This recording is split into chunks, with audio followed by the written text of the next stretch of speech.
Bienvenidos a Asuntos Públicos. Son las últimas horas de reflexión, de pensar en lo que será el domingo. El día crucial ya llegó. Silvia, Mabel.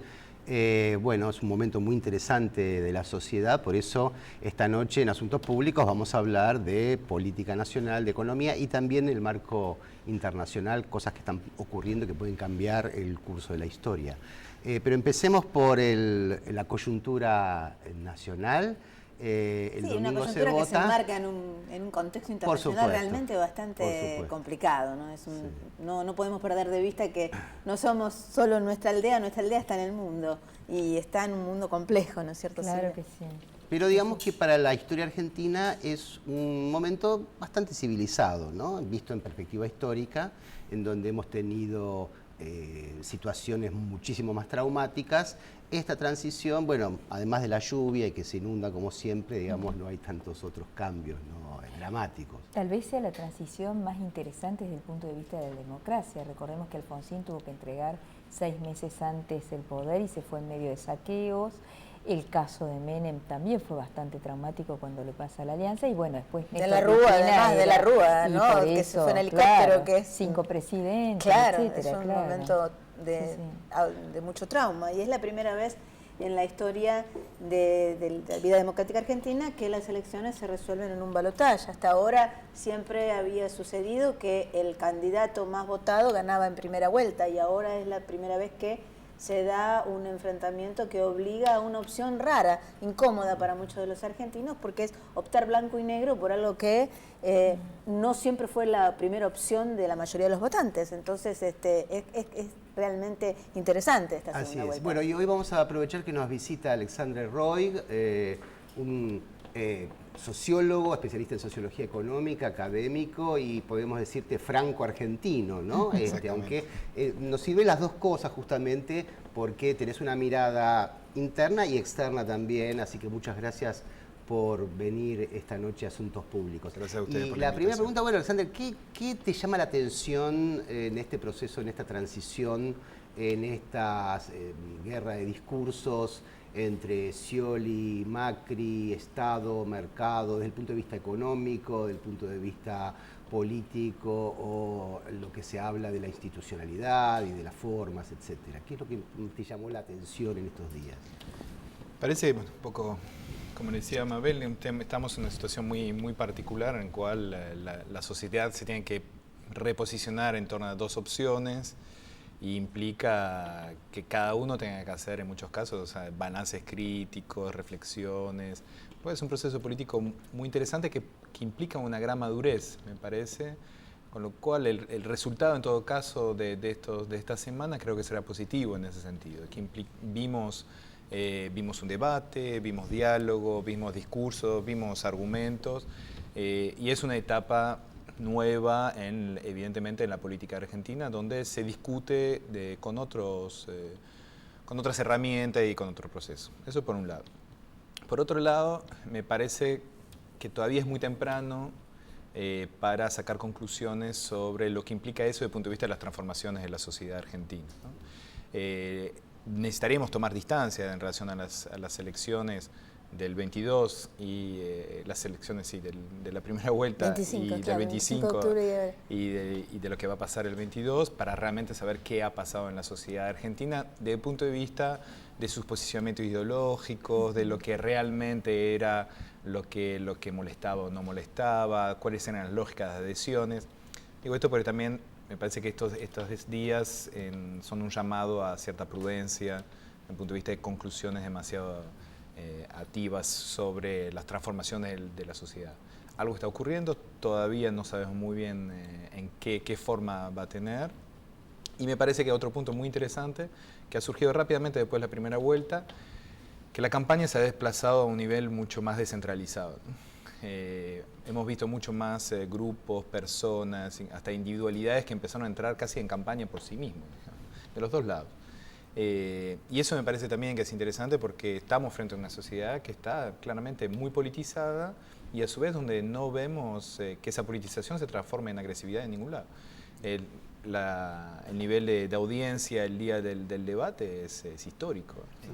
No sé si hay muchos países que puedan mostrar tanto nivel de audiencia en un momento electoral, o más que en la final de la Copa del Mundo. Es impactante. Entonces, parece que todo lo que está ocurriendo habla bien de lo que está pasando en la sociedad argentina en términos de maduración democrática, de maduración de discusiones, pero que todavía nos falta mucho para sacar conclusiones sobre los cambios de la sociedad en su conjunto. Hay quienes han planteado esta elección como dos modelos casi antagónicos. ¿Vos lo ves así? Yo creo que estamos... A ver, para responder a esta pregunta, me parece que está bueno plantearlo en un proceso un poquito más largo. ¿En qué sentido? Si hay algo que los gobiernos kirchneristas han manifestado, es un modelo particular donde coexistían varias lógicas en sí mismas contradictorias. ¿En qué sentido? Que podíamos observar al mismo tiempo que había una recuperación de la industria, que había una recuperación del trabajo, del consumo, y a su vez veíamos que se profundizaba el extractivismo, la financiarización de la sociedad, y eso coexistía. Con lo cual es muy difícil decir el kirchnerismo fue esto o lo otro. Fueron las dos cosas al mismo tiempo. ¿Por qué fueron esas dos cosas al mismo tiempo? Porque también había una capacidad política para conducir las tensiones de esos dos modelos. Lo cual hace que para muchos ciudadanos hoy en día es difícil elegir porque efectivamente no se puede hacer un balance blanco o negro. Pero el balance necesariamente va a ser un balance complejo. Esa complejidad tiene sus explicaciones históricas, que tienen que ver, entre otras cosas, que había que crecer, había que recuperar gran parte de la actividad económica, había que desarrollar el país, con lo cual se trató de impulsar absolutamente todo.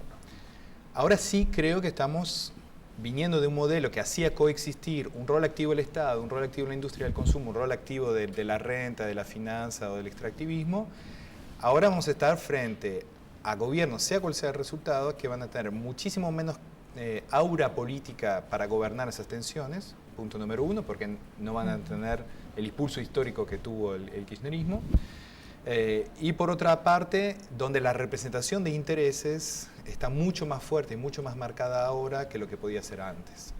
Y ahí creo que en ese sentido, mucho más que las personalidades de los candidatos, de saber si este es mejor que el otro, sí me parece relativamente claro que cada candidato va a estar permeado por intereses en forma distinta. Y creo que el sistema de relaciones, es mucho más interesante ver el sistema de relaciones de los candidatos que el candidato en sí mismo.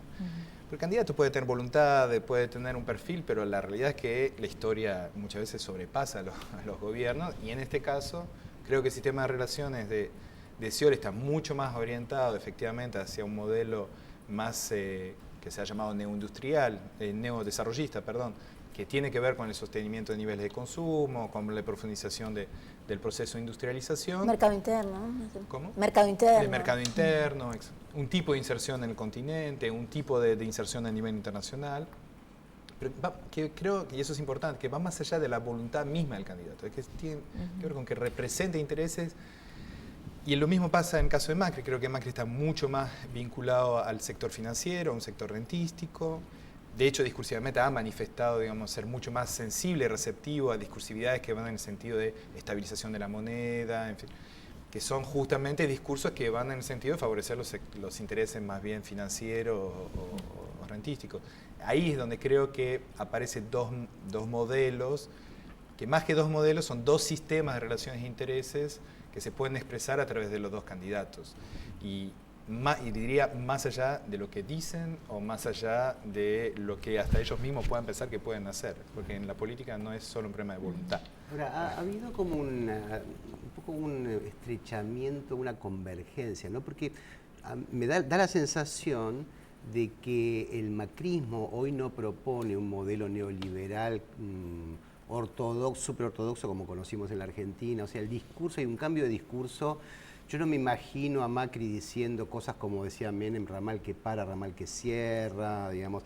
Cambió esa lógica porque también cambió en el mundo, ¿no? Cambió la lógica de relaciones. Hubo una crisis mundial, digamos, claro. sigue todavía una crisis mundial de la economía que ya es equivalente por lo menos a la Gran Depresión, está durando más que la Gran Depresión. Con las recetas neoliberales clásicas, todavía. Donde hay un edificio ideológico que se ha neoliberal derrumbado, pero hay otro no se que... derrumbó el neoliberalismo, me parece. No, pero yo creo que hay otra, yo veo hoy hay un consenso más de consenso de Silicon Valley, la ideología de California, que está reemplazando el consenso de Washington, que ya no corre más. Hoy hay nuevos desarrollos basados en la tecnología, en el cual Macri, las fuerzas que sostienen a Macri son muy sensibles, son muy interesadas en eso, y ya no el discurso clásico, hay cosas distintas que están apareciendo, ¿no? Y es una diferencia sutil, ¿no? Me parece, entre las que la gente está hoy pensando en el debate. El tema es si salta a la vista esa sutileza, ¿no? Sí. El tema es votantes medios, votantes informados, votantes con mucho más interés político y votantes que se manejan por los candidatos todavía. Hay campañas, la campaña de Macri creo que estuvo muy bien diseñada en función de generar un consenso sin hacer grandes definiciones, porque hacer definiciones supone marcar territorios que te pueden acercar votos y alejar otros. Entonces, la idea de paz concordia es detrás de eso es lo que me parece que ¿qué es lo que cada coalición detrás está? Hacia dónde se empuja cada uno de los, más allá de los candidatos. Pero es interesante, discursivamente me parece que hay un punto en relación a la cuestión del consenso de Washington, ¿no? Se habla mucho del regreso a los 90 y me parece que justamente a fines de los 90, el propio Banco Mundial tiene un texto muy significativo en el 98, un texto que escribe el propio Stiglitz, en ese momento era vicepresidente del banco, que se llama Más allá del consenso de Washington. Si uno lee ese texto, es la conciencia por parte de los sectores que promovían el ajuste estructural en ese momento, de que el problema del ajuste estructural es que tiene un problema de legitimidad. Y lo que ha cambiado en los últimos años es que la derecha latinoamericana ha incorporado el problema de la legitimidad, cosa que antes no había incorporado. Y esa es una gran noticia. Y eso efectivamente es una gran noticia desde el punto de vista de la brutalidad de la derecha que había en América Latina. O sea, vamos a tener una derecha menos brutal, lo cual no significa que su ideario profundo esté totalmente trastocado, simplemente que han tomado conciencia que sus discursos no pueden ser los mismos, que efectivamente hay, por ejemplo, en ese documento decía, bueno, la pobreza tiene que ser, hay que luchar contra la pobreza para llevar la pobreza a niveles que la población acepte. O sea, no es erradicar la pobreza, no es un discurso de justicia social, es la conciencia que si hay cierto nivel de pobreza que no es aceptada, hay un problema político. Creo que la derecha se ha desplazado a ese tipo de universo. Ahora, lo que hace, un síntoma de la preeminencia de ese discurso de tipo neoliberal, está en el problema de la confianza. Y eso sí está muy estudiado en las discursividades neoliberales, cuando se pone en el centro de la economía el problema en la confianza, engarza automáticamente con dispositivos de estabilización financiera. Porque la forma en la cual se piensa la confianza son formas en las cuales la economía ya no es un espacio en pugna, donde hay relaciones, intereses y que se gobiernan. Es decir, cuando la economía es el lugar de los conflictos, entonces hay gobierno de la economía, ahí no estamos en una lógica neoliberal. Cuando la economía se gira en torno a la confianza, se deja de gobernar la economía. Se trata de generar mecanismos automáticos de la economía. Eso es gran parte de la lógica neoliberal. Cuando se está en esa lógica automática de la economía, es cuando efectivamente se producen mecanismos, que les diría casi automáticos, de ajuste, restricción, de construcción de imaginarios, de estabilidad, etcétera, etcétera. Y ahí sí yo creo que en el discurso de Macri es muy fuerte, y apareció mucho en los últimos tiempos, esa cuestión, nosotros vamos a reconstruir la confianza. Reconstruir la confianza en ese discurso se llama estabilidad monetaria. La estabilidad monetaria es el fin del gobierno en la economía y paradójicamente, pues es difícil decir eso en campaña, obviamente uno no va a decir estoy en contra de la estabilidad económica, obviamente que estoy a favor de la estabilidad económica, pero la forma en la cual se piensa la estabilidad económica siempre es en el sentido de una estabilización financiera. Obviamente no es un regreso a la convertibilidad, no es un regreso en los 90 en el sentido más estricto de una repetición de la historia, pero sí de formas ayornadas de neoliberalismo que pone en el centro de su dispositivo la cuestión de la confianza y de las finanzas. Creo que ahí hay un punto duro que aparece mucho cuando Macri habla de la confianza. Eso es muy fuerte. Brillante, excelente. En un ratito seguimos analizando la coyuntura, pensando juntos los discursos y las opciones que se van a plantear en el voto del domingo que viene. Ya volvemos.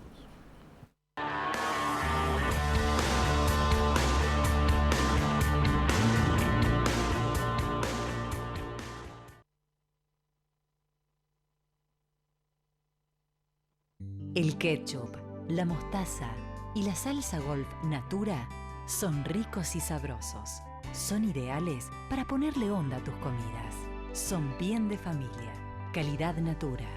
Bien de familia. ¿Qué harías con más tiempo? Empezó el tiempo de oportunidades del Banco Ciudad. Plazos más largos, sueños más grandes. Banco Ciudad te quiere ver crecer. En Carrefour, la responsabilidad empieza por casa. Somos 20.000 hombres y mujeres que formamos parte de Carrefour y que nos comprometemos día a día con las comunidades donde estamos presentes y con el medio ambiente. En definitiva, nuestro compromiso es con vos. Ahora la boleta de ARBA también te llega por mail. Sumate a boleta electrónica en www.arba.gov.ar y olvídate de las boletas que no llegan, de las colas y de pagar intereses porque se te perdió. ARBA, Agencia de Recaudación de la Provincia de Buenos Aires. Silfa, laboratorios farmacéuticos, auténticamente argentinos. Tengo a mamá en casa. Tengo a mi suegra en casa. Te ayuda en todo. Y se mete en todo. Locura tiene por la nena. Locura tiene. Para mí es locura. Ahora la enganchamos en un viaje para que nos dé una mano con la nena. Ahora se enganchó en un viaje con la excusa de darnos una mano con la nena. Por suerte canjeamos puntos quiero y nos ahorramos bastante. Por suerte canjeamos puntos quiero y nos ahorramos bastante. El hotel, los pasajes, el alquiler del auto y además lo hicimos en cuotas. Ser la mejor empresa láctea es una gran responsabilidad. Una responsabilidad que alimentamos día a día para ofrecer siempre los productos lácteos de máxima calidad. Ayudamos a producir más alimentos con menos recursos para un mundo en crecimiento. Descubrí quiénes somos realmente. Ingresá a Descubrí Monsanto y sé parte de la conversación. Con Sumay Viajá de Itaú, arma el viaje que querés. Elegí dónde, elegí cuándo y elegí cómo. Con Itaú, sumás y viajás. Pedí ahora tu tarjeta Sumay Viajá llamando al 0810-345-4800 o en la sucursal Itaú más cercana. Itaú, hecho para vos.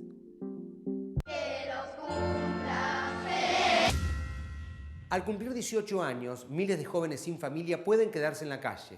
Sumate a Doncel y ayudarlos a tener un futuro, porque crecer no tiene que ser una amenaza.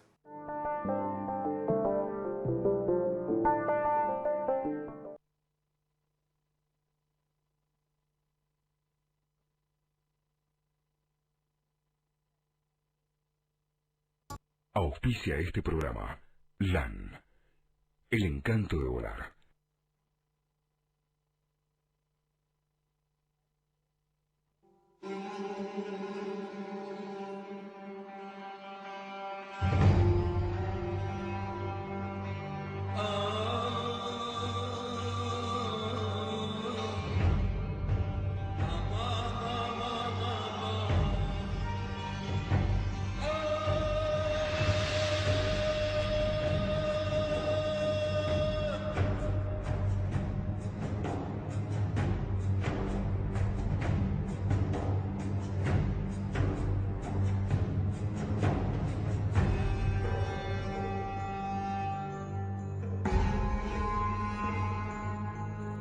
Estas imágenes que veíamos recién, por supuesto, son los de la masacre de París de hace pocos días, y este es el contexto en el que mundial en el que estamos y en el que el domingo va a haber cambios políticos en la Argentina. Por eso vamos a aprovechar que está Alexandra acá para que nos comentes, bueno, hasta qué punto esto es un cambio de juego en la política europea, y interesante también por el tema de, bueno, para poner en contexto las contradicciones y los conflictos que hay en la Argentina, ¿no? Que son últimamente bastante civilizados, comparado con la escala, con la naturaleza de problemas que afrontan, bueno, naciones que son cuna de la democracia como Francia hoy, ¿no?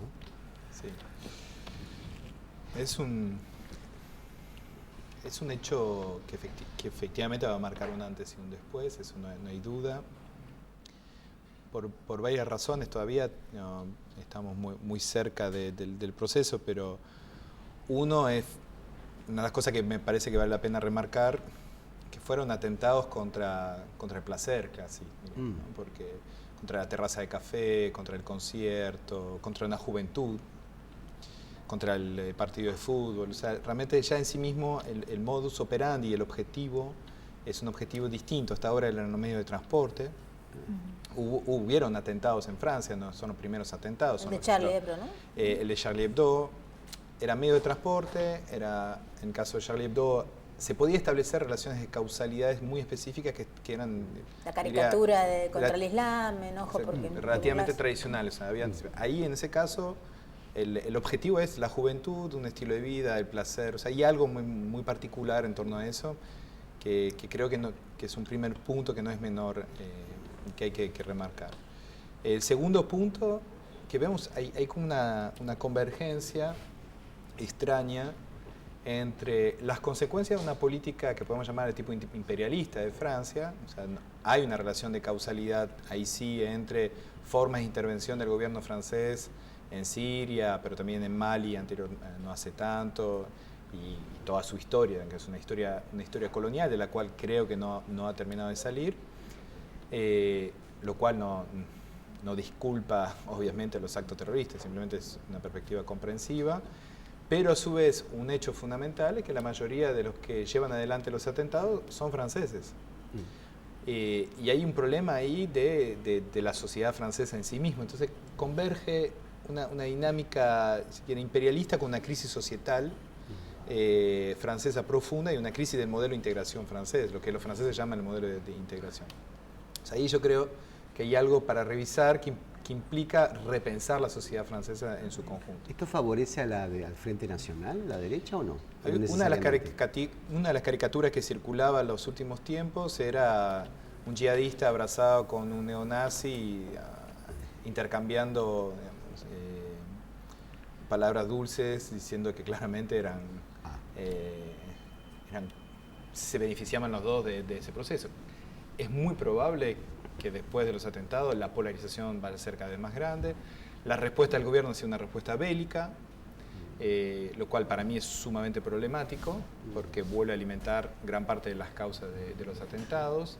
Y es un tipo de belicismo que también despierta lo que estuvo y estará en Europa, que son los nacionalismos y que son sumamente problemáticos.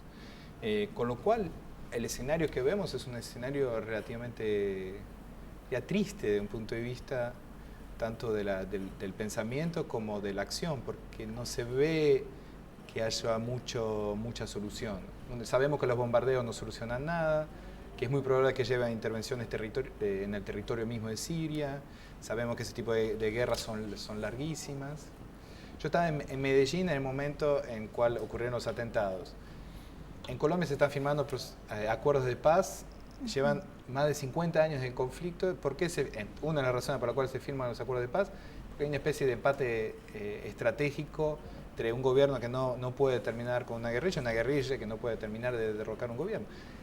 50 años de guerra. Si nos remontamos al 2001, ya llevamos 14 años de conflicto en Medio Oriente. Ya llevamos más de una década y media. Creo que no tiene... Y eso para el contexto nuestro efectivamente es significativo, porque estamos viviendo en un mundo en el cual lo bélico se está profundizando en Medio Oriente, se desplazó a Europa y claramente deja a América Latina en un lugar en la geopolítica mundial bastante distinto, bastante singular.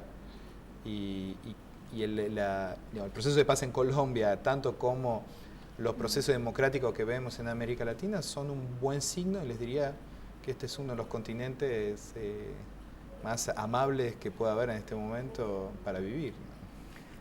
Piense que la Argentina tiene una cuestión pendiente tuvo 2 atentados y está involucrada. Y esto es uno de los puntos de que la campaña electoral dejó bastante en una nebulosa. No se sabe realmente. Nadie quiso definirse, ¿no? Tal vez porque está un poco alejado, digamos, de los intereses inmediatos de la población, pero es un tema este central. va a ser un tema central que se verá, ya no entra en las promesas de campaña, sino en las medidas de gobierno directa, que es lo que vamos a ver. Sí, que creo que además ahí sí que aparecen entre los dos candidatos, Scioli y Macri, distintas miradas en cuanto a las cadenas de alineamientos, ¿no? Me parece que las cadenas de alineamiento de uno y otro en coaliciones internacionales están claras. Scioli, si bien dice que va a manejar una agenda más amigable con Estados Unidos, sigue manteniendo sus vínculos con China, con América Latina, con Rusia, ¿no? Y en cambio Macri perfila más para un alineamiento. Alexander, gracias, se nos acabó el tiempo, tenemos que irnos. Gracias por estar con nosotros esta noche. Esto fue Asuntos Públicos, hasta el jueves que viene.